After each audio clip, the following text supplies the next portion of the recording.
सुनो कहानी में आपका स्वागत है। आज हम सुनने जा रहे हैं सुभद्रा कुमारी चौहान द्वारा लिखी एक छोटी सी कहानी दुराचारी।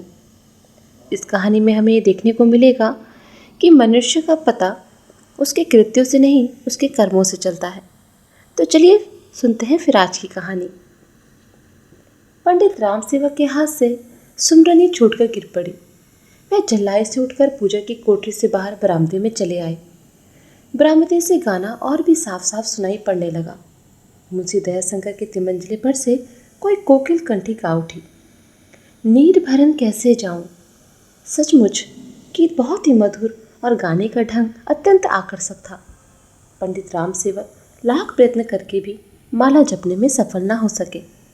जब राम नाम का गढ़ इस गीत के सामने टूटकर गिर ही पड़ा तो पंडित जी सुमरनी एक तरफ रखकर बरामदे के एक स्टूल खींचकर बैठ गए। दयाशंकर की कोठी की तरफ मुंह करके वे संगीत का सुख लेने लगे। गायिका गा रही थी। डगर चलत मुँह से सर करत है, बैया पकड़ मोरी ढीठ का नहीं।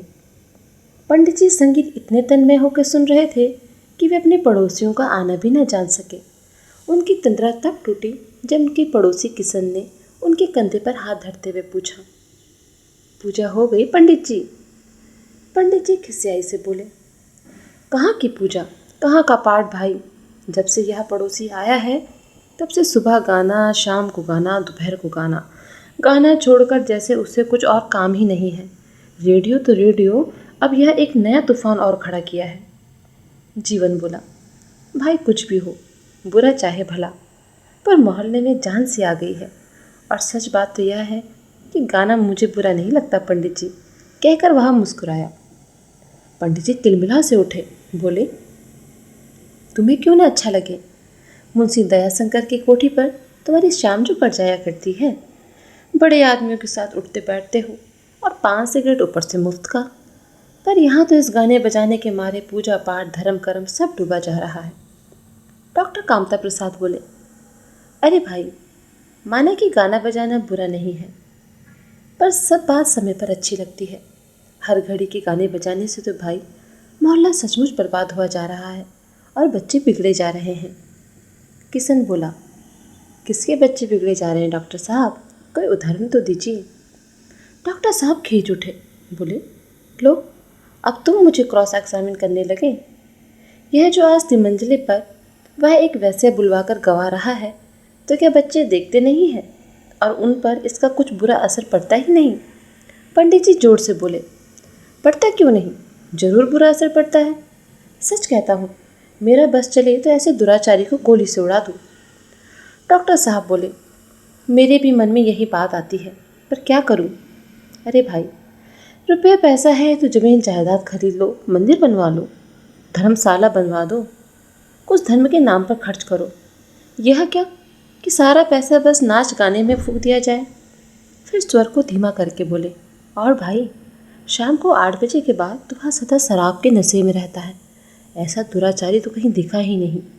उसकी तो छाया भी छूना पाप है। धर्म कर्म से दूर सदा पाप में डूबा रहता है। पंडित जी ने जीवन की ओर देखा और फिर बोले, ना भाई, ऐसी बात जीवन भैया के सामने ना कहो। जीवन भैया की शाम तो प्राय वहीं कटती है और कौन जाने घूट तो घूट चढ़ा भी जाते हों तो कुछ आश्चर्य की बात नहीं। संगति का असर तो पड़ता ही है। बात अधूरी ही रह गई। इसी समय फटे चिथड़ों में लिपटी हुई एक स्त्री अत्यंत दुर्बल किसी प्रकार से अपने तन को ढके एक बीमार बच्चे को कंधे से लगाए वहां आ पहुंची। बच्चे को ही सुलाकर वह दोनों हाथ जोड़कर धरती पर माथा टेक कर बोली, पंडित जी, पैर पड़ती हूँ, तारा खुलवा दीजिए। लड़का बहुत ज़्यादा बीमार है। परदेश में कहाँ जाऊँ? कल परसों तक किराया जरूर दूंगी, आज कहीं नहीं मिला। पंडित जी उसे झिड़कते हुए बोले, जब तक किराया नहीं लाएगी ताला नहीं खुलेगा। आजकल करते करते 15 दिन तो हो गए। जा निकल, नहीं तो ठोकर मार कर निकलवा दूंगा। स्त्री फिर गिड़गिड़ाई, लड़का ठंड के मारे मर जाएगा। मालिक, ओढ़ने बिछाने का कपड़ा सब भीतर है, जैसे आपके ही जलाने से जीते हैं, दया करे मालिक। पंडित जी ने उसे एक और जोर की झिड़की दी। बोले, जा अभी निकल जा। तेरा और तेरे बच्चे का मैंने ठेका नहीं लिया है, मरे चाहे जिए। जब तक किराया नहीं लाती कंपाउंड के भीतर पैर मत रखना। स्त्री रोती हुई अपने बीमार बच्चे को उठाकर बाहर चली गई। न जाने क्या सोचकर जीवन भी उस स्त्री के पीछे पीछे उठकर चला गया। शायद एक गरीबनी के प्रति इतनी कठोरता उससे सही नहीं गई। जीवन के जाते ही पंडित जी किशन और डॉक्टर साहब की तरफ मुखातिब होकर बोले, बदमाश है साली, जब तक इनके साथ इस तरह से पेश ना आओ किराया देते ही नहीं। यह नहीं कि इनके पास है नहीं, बस देने की नीयत नहीं है। रोज चाय पीती है, दूध शक्कर के पैसे आ जाते हैं, पर किराए के लिए सदा यही रोना रहता है। किशन के अंदर जैसे कुछ दुख सा रहा था, वह कुछ बोला नहीं। डॉक्टर साहब, हाँ रीवा वाले बदमाश ही होते हैं, कहकर चुप रह गए। वे भी मकान मालिक थे। किराया वसूली भी उन्हें भी अड़चनें आती थी और प्रायः यही होता क्या रहता था। जब मजदूर अपना ताला बंद करके मजदूरी करने जाते तब उन गरीब मजदूरों के कमज़ोर तालों पर इन मकान मालिकों के मजबूत ताले पड़ जाते, और जब तक वह मजदूर, फिर वह स्त्री हो चाहे पुरुष, किराए की रकम लाकर ना दे देते, मकान मालिक का ताला नहीं खुलता था। फिर वह रकम चाहे वह चोरी करके लाए चाहे अपने को बेचकर, यदि किसी प्रकार भी किराए की रकम नहीं जुटा पाता था तो चाहे बरसात हो चाहे सर्दी, उस गरीब को आसमान की छाया के नीचे ही रहना पड़ता था। किशन और डॉक्टर साहब उठकर जाने को ही थे कि एक दुबला पतला सा बूढ़ा व्यक्ति तिलक लगाए लाठी के सहारे आकर खड़ा हो गया। डॉक्टर साहब और किशन के सामने कहने में कुछ संकोच का अनुभव करते हुए भी न जाने क्या सोचकर बोला, मालिक, आज बड़ी आफत में पड़ गया हूँ। 10 रुपयों की बहुत ज़रूरत है। बहू को बाल बच्चा हुआ था, बुखार आ गया था, अब हवा लग गई है तो वह अर बर बकती है, बहुत काफिल है। मेम आई थी देखने, 10 रुपये की दवा लिख गई है। आज का काम चला दो मालिक, आप ही का भरोसा है। पंडित जी ने बूढ़े की ओर घूर कर देखा, बोले, कोई जीवन लाए हो दीनू पंडित, या वैसे ही रुपए लेने आए हो? अभी तो पहले के ही रुपए पड़े हैं, एक ढीला प्याज तक नहीं मिला है। दीनू सिटपिटा सा गया, बोला, जेवर एवर हम गरीबों के पास कहाँ है?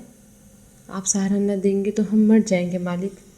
आप ही उसे जिलाइए, जिंदगी भर आपकी गुलामी करूँगा मालिक। पंडित झिड़कते हुए बोले, जेवर नहीं था तो फिर क्यों आ गए हाथ झुलाते हुए? जाओ रास्ता नापो और यह सुन लो, पिछला रुपये ब्याज के साथ अगर 7 दिन के अंदर नहीं चुकाया तो अदालत के जरिए वसूल करूँगा, समझे? बूढ़ा दीनू हताश होकर चला गया। पंडित जी खींच कर बोले, सुबह से शाम तक ये साले रुपए ही मांगने आते हैं, लौटाने की बकत जान पर आती है। किशन और डॉक्टर साहब नमस्ते करके चले गए। उनके मन में क्या था कौन जाने। इस घटना के कई दिन बाद पंडित जी खेत पर जा रहे थे। रास्ते में उन्हें मिल गए किशन और जीवन। पंडित जी ने पूछा, कहीं गए थे? क्यों जीवन भैया दिखे नहीं इधर कई दिनों से? किशन, तुम भी नहीं आए? रामायण भागवत रोज शाम को हुआ करती है, तुम लोगों के बिना सुना सुना लगा करता है भाई, आज आया करो। धर्म की वार्ता से इतनी दूर क्यों रहते हो? असर पड़ने लगा क्या पड़ोसी का?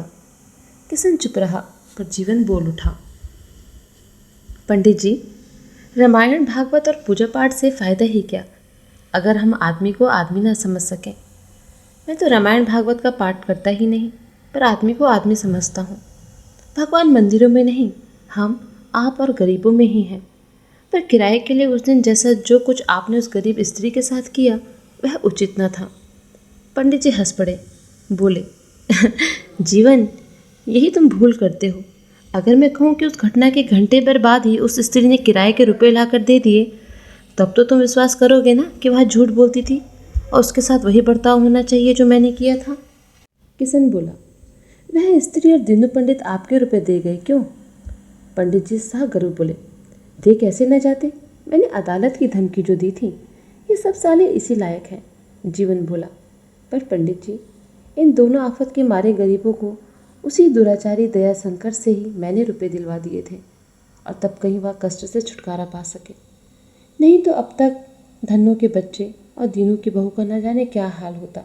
शायद दीनू तो अदालत के चक्कर काटता और धन्य बच्चे को लेकर दफना चुकी होती, परंतु एक दुराचारी ने उन्हें उभार लिया। मेरी राय में तो आप सरीखे सदाचारियों से यह दुराचारी ही कहीं अच्छा है। तो ये थी आज की कहानी। धन्यवाद।